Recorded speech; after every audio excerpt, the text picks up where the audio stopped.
Elaborasa karena setiap rasa punya suara. Halo teman-teman, selamat datang di YouTube channel Elaborasa. Video ini berisi diskusi mengenai berbagai hal tentang manusia, kesehatan mental dalam kehidupan kita sehari-hari. Kalian bisa support channel ini dengan follow atau subscribe. Selamat menyaksikan. Iya, betul. Nah, Kak, Hmm. kan selama ini orang juga jarang ya kalau dengar soal yang istilah somatisasi yang udah dari tadi kita sering bahas ya. Yang paling orang sering dengar itu kan istilahnya adalah psikosomatis gitu. Sebenarnya sama nggak sih Kak somatisasi sama psikosomatis? Kalau istilahnya artinya mirip ya. Soalnya kan kalau Mm-mm, psikosomatis itu kan psiko itu pikiran, ya, mm-mm, psyche. Somatis itu soma itu tubuh. Jadi gejalanya itu mm-mm, berasa di tubuh kita gitu.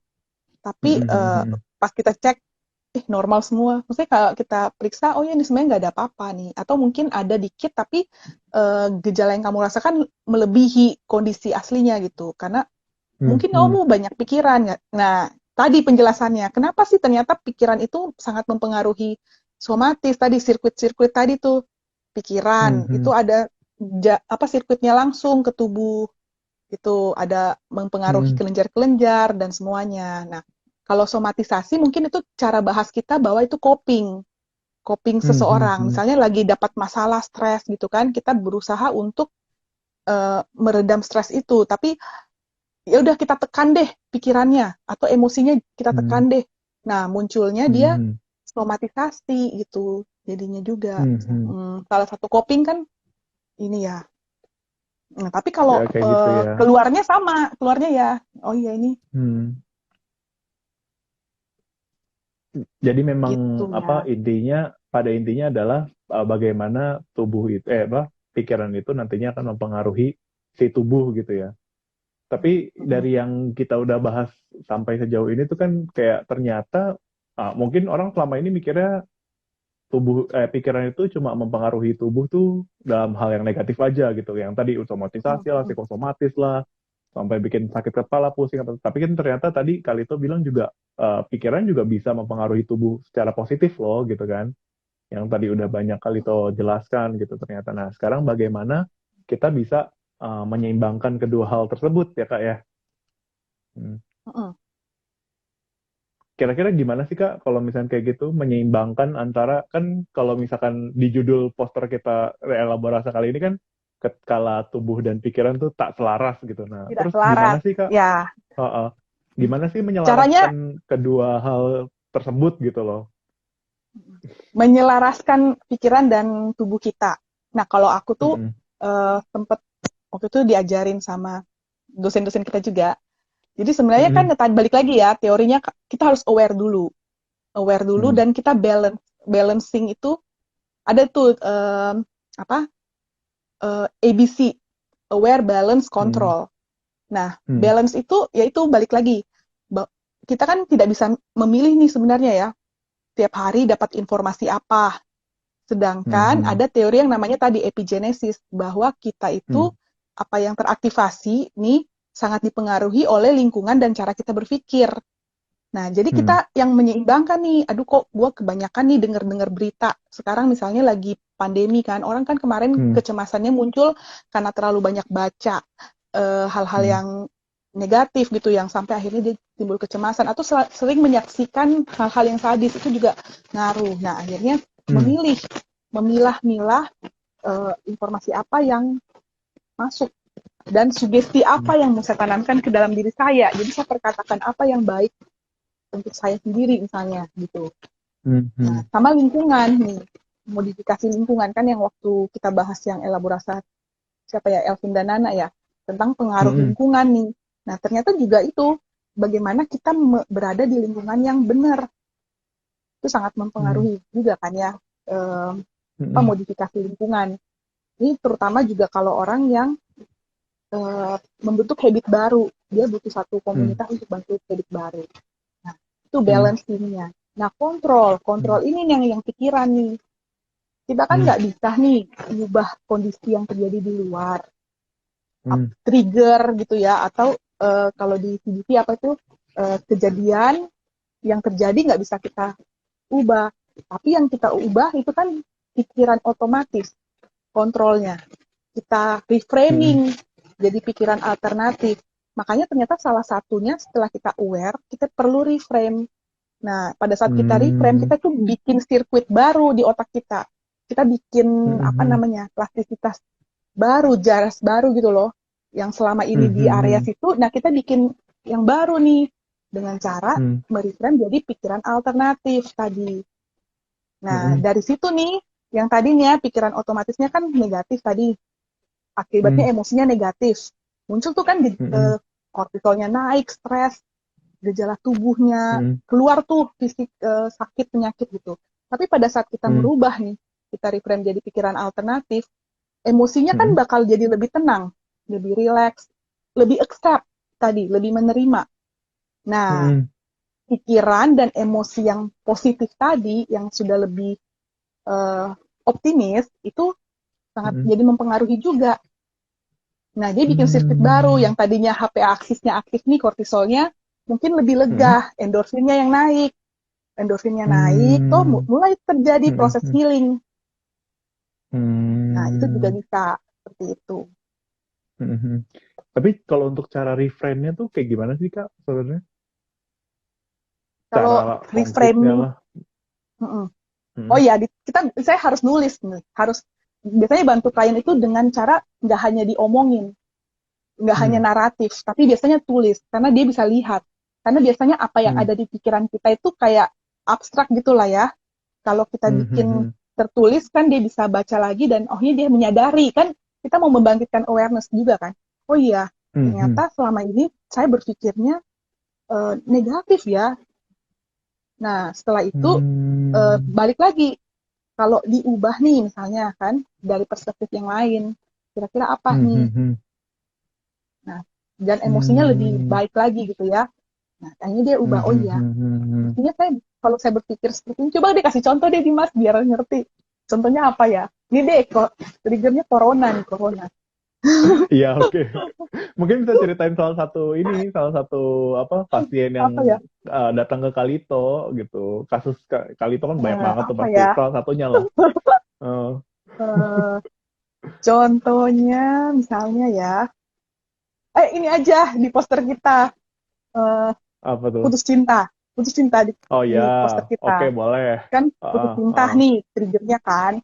Terus pikirannya itu yang muncul tuh, waduh, gue dibuang ketepian nih, atau gue tertolak, gue bakal ketepian, terus nggak ada lagi yang mau kali ya, terus apa ya, terus kan akhirnya kan gara-gara pikirannya seperti itu, emosinya jadi sedih, cemas, takut gitu ya, akhirnya kan ketegangan tuh, gejala fisiknya, terus nggak bisa tidur, nggak nafsu makan. Nah, oke, kita bantu. Dia kan, tapi dia cerita dulu, dia keluarin dulu semua, kita relate, apakah gejala fisik ini yang kamu alami, ini dikarenakan karena tadi ya, kamu berpikir seperti ini, terus perasaan kamu gini. Nah, jadi kita bikin dulu sirkuitnya, jadi kayak di relate dulu. Kan dia sadar, oh iya, kan? Biar ada awareness-nya itu tadi ya. Iya, muncul tuh. Oke. Ya, mungkin saja seperti itu. Oke. Nah, kalau bisa kita ganti nih. Nah, pikiran alternatifnya apa? Yang kamu bisa ambil. Oh iya, mungkin bukan kali ya. Maksudnya ini yang terbaik. Itu dia toksik kali ya. Atau saya harus introspeksi diri. Atau apalah gitu ya. Nah, akhirnya membuat dia lebih accept nih. Emosinya lebih tenang, lebih stabil. Tadi hormon yang kortisolnya, stresnya itu meningkat, udah menurun. Terus kelegaan, kan kalau orang lega tuh habis dikejar anjing gitu ya, atau apa gitu ya. Terus udah aman, kan dia lega. Nah, endorfin yang naik, kan? Udah. Itulah bagian mulai proses healing sebenarnya terjadi kalau di otak kita. Nah, dari situ dan selain itu juga tadi bikin sirkuit baru, plastisitas sinaps yang baru gitu. Kan pola pikirnya baru juga. Nah, itu mungkin salah satu contohnya.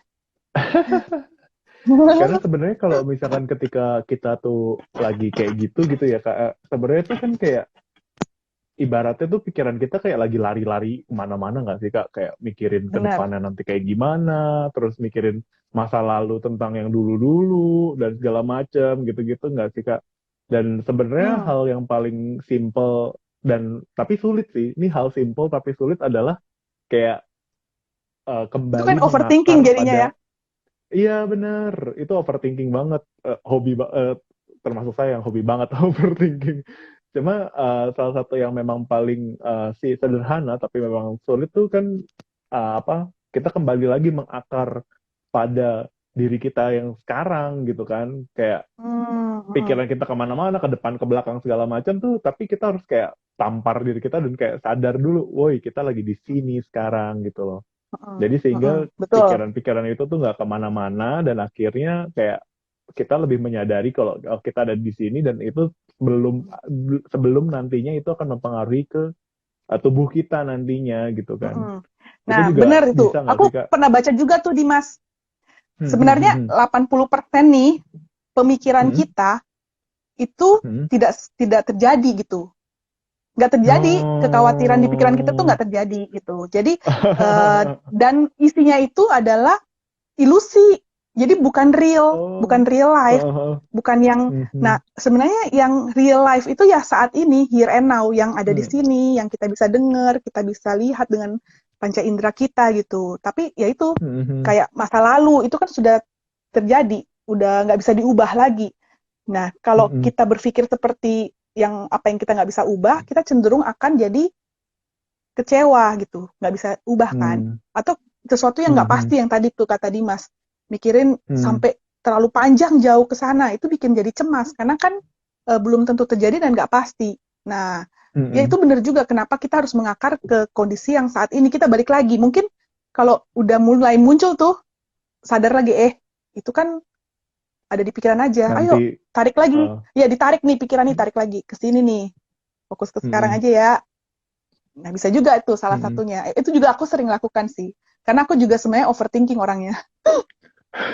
Jadi, Kita sama overthinking ya Kak berarti. iya. Tapi itu suatu hal yang wajar nggak sih Kak? Maksudnya kan namanya manusia, pasti kan dia salah satu ininya adalah antisipasi ya. Siapa Mm, sih yang nggak, siapa sih yang mau mendapatkan suatu hal yang buruk gitu kan? Pasti nggak ada yang mau gitu kan. mm, Makanya itulah yang menyebabkan kadang kita jadi sering kayak mikir ke depan, jauh ke depan itu nanti bakal kayak gimana. Terus didasarkan dari pengalaman-pengalaman kita yang lalu dan segala macamnya. Cuma ya itu kembali lagi karena dengan kita berpikir kayak gitu dan mungkin jangan sampai overwhelm ya, jangan sampai kita kayak mm, terlarut terhanyut sama pikiran itu sehingga nantinya malah jadi stres sendiri dan akhirnya malah mm. mempengaruhi ke tubuh kita sendiri gitu. Makanya akhirnya ya tetap kita Gak harus selaras. kembali ke ya iya keselarasan antara tubuh. Mm. Nanti malah jadi nggak selaras ya Sebenarnya, antara tubuh dan pikirannya. Hmm? Hmm? sebenarnya yang kita mau, yang kita bahas selaras itu kayak gini loh, Dimas. Selaras Hmm, hmm, itu hmm, antara pikiran dan tubuh. Nih contoh, pas kita lagi makan nih, hmm, pikirannya lagi makan, hmm, selaras tuh, selaras kan. Terus jadi pikirannya seperti ngomong nih ke enzim-enzim mulut, ayo keluarin hmm, hmm, enzim-enzim, ini lagi dikunyah nih. Nah, terus pas mau hmm, nelen nih, eh, pikirannya kayak ngomong gitu loh ke lambung, ayo keluarin asam lambung, soalnya ini mau dicerna nih, makanannya lagi turun. hmm, hmm, Nah, hmm, hmm. kenapa tuh sampai orang jadi yang kayak pikirannya tidak selaras? Ya itu tadi salah satu kebiasaan. Jadi mungkin bukan ada trigger tadi pikiran negatif, tapi kebiasaan yang overthinking tadi. Sambil makan, sambil nonton, pegang handphone, nonton, sambil ngobrol sama temennya, sambil mikirin kemana-mana. Terus jadi dia makan nelen-nelen aja tuh. Nah, akhirnya kan jadi nggak selaras antara apa yang tubuhnya lakukan Hmm, sama yang pikirannya kerjakan gitu. Itu hmm, hmm, juga kebiasaan itu juga yang akhirnya juga pemicu tuh hmm. terjadinya ini, apa, somatisasi, apa, psikosomatis juga Somatisasi, bisa jadi. psikosomatis, benar-benar. Atau istilah sekarang yang lagi tren itu adalah ini ya, mindfulness ya kak ya. Ketika Ya. kalau selaras itu kan artinya kita mindful gitu kan. Maksudnya kalau lagi makan ya pikiran kita juga lagi makan itu, atau ketika kita lagi nyuci gitu ya kita pikiran kita juga lagi nyuci gitu kan. Mm-mm. Kan kadang mungkin Mm-mm. kayak suatu hal yang tidak menyenangkan tuh pengennya kita pengen berakhir aja, dan dengan kayak gitu kita kayak wandering gitu kan pikirannya biar kemana-mana terus tiba-tiba selesai aja gitu kan ya Ya, kadang ya. ya Kak. Nah, itu juga aku juga eh, pernah baca yang kata Dimas tadi. Kadang kita pengen nikmati hal yang enak aja. Ya udah kalau hal yang enak Betul. nih saya bisa fokus nih. Tapi ada kayak Mhm. misalnya tadi ya rasa sakit, rasa kesendirian atau apa tadi pas patah hati tuh rasa Mhm. kehilangan, kesedihan itu kayaknya Mhm. pengen dialihkan tuh dengan cara ya udah saya pelarian lah ya Mhm. sibuk atau ketemu orang banyak gitu. Nah, padahal sebenarnya proses kesembuhan kita itu adalah ya udah ada di situ nikmati. Jadi kayak kita benar-benar accept itu, menerima itu dulu. Mhm.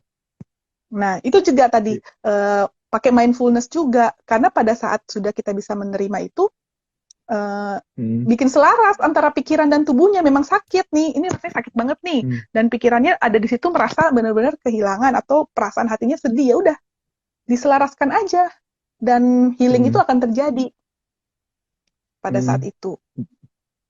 Betul. Tapi pada kenyataannya tidak semua orang bisa dan mau menyelaraskan itu, ya nggak sih Kak? Hmm. Kayak Iya, ya, tapi kalau kita karena kan tahu ternyata itu penting, iya pasti akan gini dia. Mungkin beberapa orang yang memang sudah punya insight ya tadi awareness itu kan. Kan kunci gerbang ya. pertamanya kan awareness-nya dulu kan ya kayak. Mungkin Mm-mm, beberapa mm-mm, orang yang memang sudah aware terhadap hal tersebut mungkin akan kayak ya akan mencoba untuk melakukan hal tersebut gitu. Cuma kan ada juga banyak juga orang-orang yang ternyata belum aware terhadap hal itu gitu kan ya Kak. Makanya mungkin mm-mm. teman-teman yang memang lagi nonton Elaborasa sekarang, ya itu bisa bisa tahu nih, setidaknya dengan obrolan kita yang sampai saat ini sekarang ini tuh bisa paham, setidaknya muncul awareness dulu lah gitu, kayak ya mind and body itu tuh saling berkaitan loh gitu loh, dan bisa diselaraskan gitu dan dibuka dengan adanya awareness itu dulu gitu. Dan keberanian untuk ngelangkahnya tuh juga suatu hal yang luar biasa sih, maksudnya kayak yang nggak ada juga kan yang mau ngerasain hal yang nggak enak kan gitu, maksudnya kayak kalau lagi sakit, kalau lagi sedih, kalau lagi apa itu kan juga nggak ada yang mau gitu ngituin. Cuma kalau misalkan itu ya dicoba aja untuk ngenikmatin hal tersebut gitu.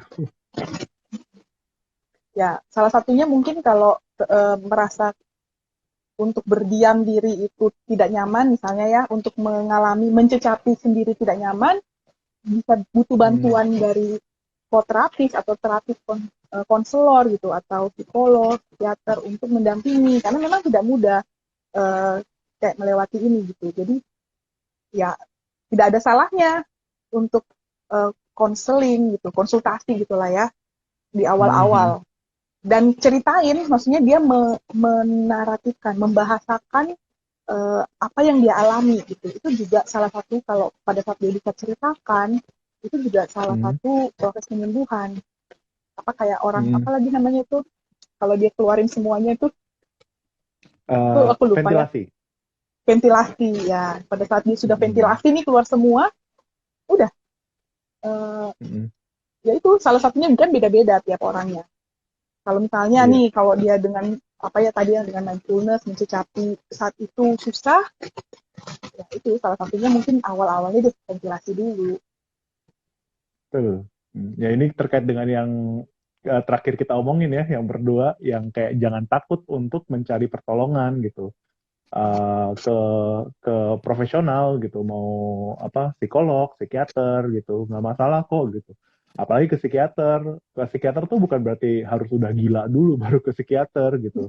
Ya hal-hal kayak gitu juga nggak masalah gitu. Dulu aku tuh pertama kali ke psikiater itu aku konsultasi masa depan. Kayaknya Maksudnya sama ya deh semuanya. Mau masuk PPDS kan tes dulu, tes ini cocok nggak ini. Iya Iya ya. makanya, jadi kayak nggak ya tidak ada hal yang apa, tidak ada hal yang terlalu remeh untuk dikonsultasikan gitu. Jadi jangan terlalu mikir kayak masa kayak gini doang sampai dikonsultasiin sih gitu. Enggak, ya coba aja gitu. Siapa tahu kan ada insight-insight baru gitu ya kan. Gitu. Nah, terus Ya. gimana Kak? Ada lagi nggak Kak selain itu Kak? Mungkin selain tadi kan kita udah aware dulu, yang tadi Kak Lito bilang ABC ya, aware, balancing, control, terus tadi juga mencoba untuk mindful gitu kan terhadap apa yang kita lakukan sekarang gitu, mengakar pada saat ini gitu. Ada lagi nggak Kak kira-kira Kak yang bisa dilakukan untuk menyelaraskan tubuh dan pikiran? Itu kayak menyelaraskan tubuh dan pikiran itu salah satu tuh habit sebenarnya, kebiasaan kita. Kita kan udah Hmm, terbiasa, jadi sebenarnya kayak mindfulness atau kita belajar untuk kognitif terapi itu jadikan itu satu kebiasaan kita untuk berpikir hmm, hmm, positif, untuk selalu hmm, belajar menerima atau apapun kalau misalnya kita ngalamin masalah terus kita bisa langsung menyadari gitu ya, itu ya jadikan hmm, itu satu langkah gitu. hmm, hmm, Jangan hmm, tunggu ada masalah atau jangan tunggu sampai sakit nih, muncul gejala-gejala fisik baru kita cari pertolongan, nggak seperti itu. Jadi hmm, sejak hmm, sebelumnya justru kan balik lagi ya, hmm, mencegah lebih baik ya. hmm, Uh, hmm, Yaitu mulai dengan ya itu dengan masalah-masalah kecil yang sekarang ada atau kondisi-kondisi kita mulai uh, apalagi ini nih mau akhir tahun nih kan, Dimas, hmm. kita mulai kayak merefleksikan setahun belakangan ini sebenarnya kondisi saya kayak gimana sih. Kan bisa kita Hmm, ngukur apa, fisik kan tensi darah, apa tuh hmm, kolesterol hmm. segala macam, tapi coba mulai cek deh secara emosi, secara uh, Ah, pemikiran gitu, tidak ada hmm, salahnya hmm, sebenarnya. Hmm. hmm, hmm, hmm, hmm. Ini ada dokter. Tapi memang benar sih Kak, aku jadi ingat salah satu ini buku dari Stoa tuh yang bilang kalau misalkan pikiran, mind itu tuh sama aja kayak fisik gitu. Maksudnya kalau fisik itu kan sering banget ya kita latih atau apa olahraga dengan olahraga apa segala macam gitu kan. Jadi kayak Hmm. fisik kita jadi kuat, jadi apa Ya. tahan sama penyakit dan lain sebagainya gitu. Tapi pernah nggak sih kita tuh kayak melatih mental kita gitu. Padahal kayak pikiran itu juga bisa dan apa perlu untuk dilatih gitu. Kayak hal-hal yang tadi udah kita omongin, maksudnya soal ABC, soal apa mindful gitu kan itu bukan hanya satu dua kali diomongin terus kita langsung ahli gitu dan bisa mindful di setiap saat gitu. Ya aku pun juga masih masih agak sulit gitu untuk melakukan hal tersebut, tapi at least dengan adanya awareness tadi itu udah apa udah jadi pembuka lah buat kita kayak ya udah dicoba dulu gitu ya nggak sih Kak? Iya. Kita sapa Tadi dulu nih, ada kayaknya dosen ada. kita yang masuk, Dokter Iya, Cika. ada dokter. Dokter Francisca. Selamat malam, dok. Ini tadi ada pertanyaan nih, Kak, dari Oh iya. Nina Prastia. Terkadang kalau kita observing pikiran, kita justru jadi absorb atau hanyut ke dalam perasaan sedih itu. Gimana caranya memisahkan agar tidak larut dalam perasaan itu? Gimana, Kak? Mungkin Hmm. ini kita pertanyaan pertama dan terakhir kali ya, karena tinggal 10 menit lagi nih. Gimana, Kak? Iya. Jangan terulang lagi ya kejadian 3 minggu lalu. Hilang. Oke. Iya. Jadi balik lagi gini, membuat selaras antara pikiran dan tubuh itu bukan hanyut. Jadi kayak uh, awareness, justru malah kita menyadari, oh iya bahwa ada sedih tuh nih. Saya merasa sedih karena uh, apa yang terasa tuh. Yang terasa itu apa? Jadi kita bisa uh, naming ya. Rasa, oh iya rasanya sedih. Nah, Mhm. kalau pakai teknik kan ini kita tadi ngomongin 2 teknik ya. Kalau pakai CBT Hmm. kan kita langsung uh, melihat bahwa saya sedih ini ada pikiran apa yang muncul, mengapa hal ini bikin saya sedih, itu Hmm. kan? Jadi kita melihat Hmm. kaitan antara pola pikir nih yang membuat kita jadi sedih.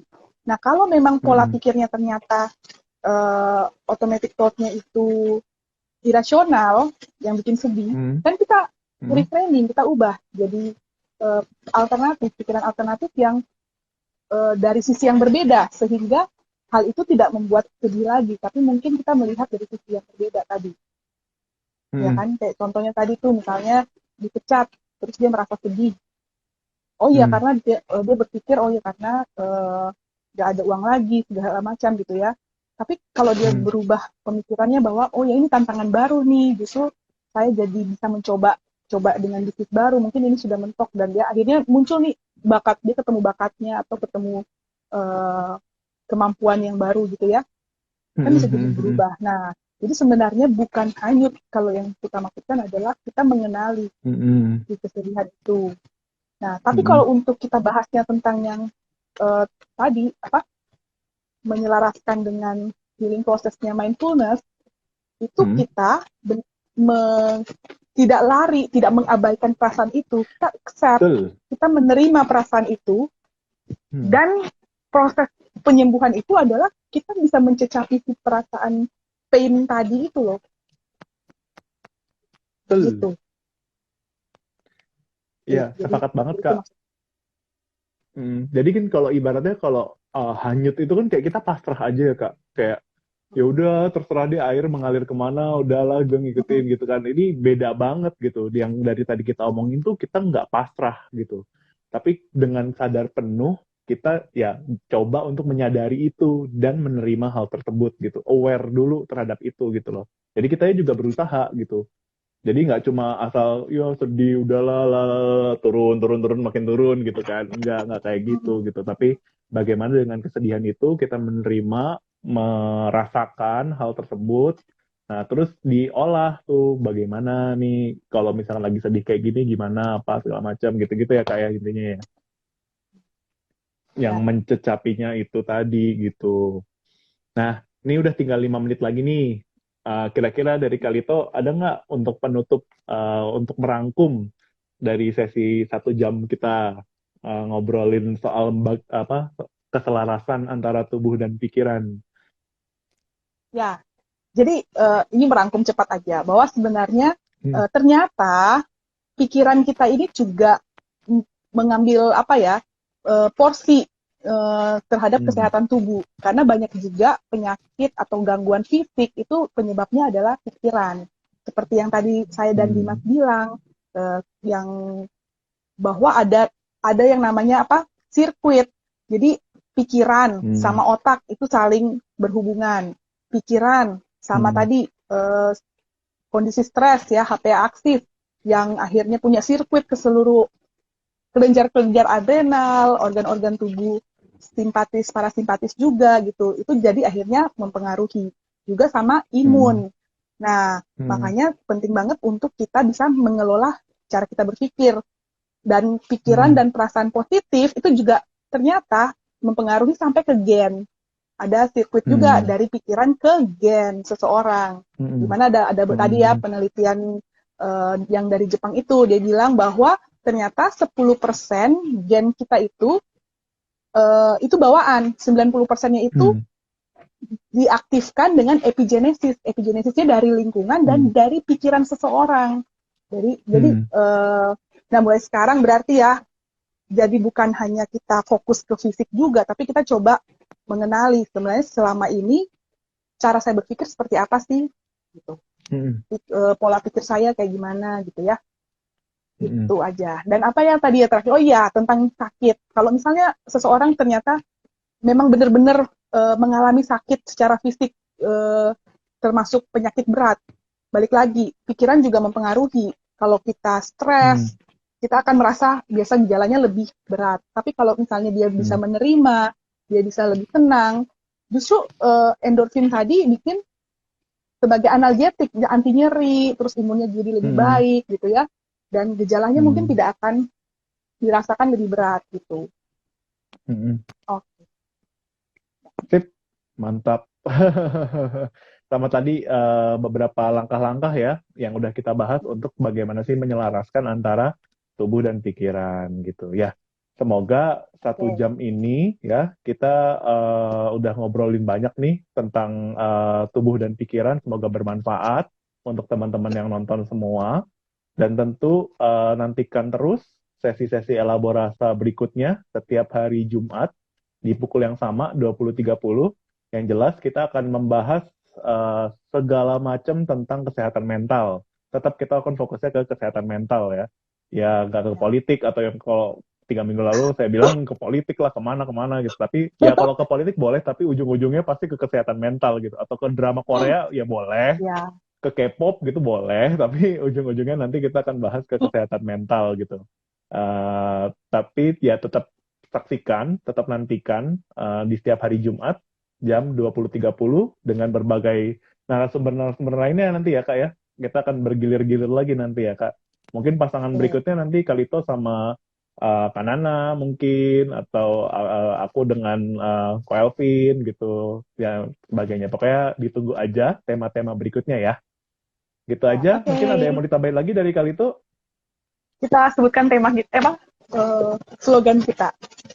Elaborasa. Ya, Apa ya? karena Karena setiap setiap rasa rasa punya suara. punya suara. Oke, sampai Sampai jumpa. jumpa. Selamat malam semuanya. Thank you ya. Makasih Kalito. Ya. Terima kasih buat kamu yang sudah nonton. Kalian bisa kasih like, tulis di kolom komentar jika ada pertanyaan, cerita, atau saran tentang topik yang sudah kita bahas tadi.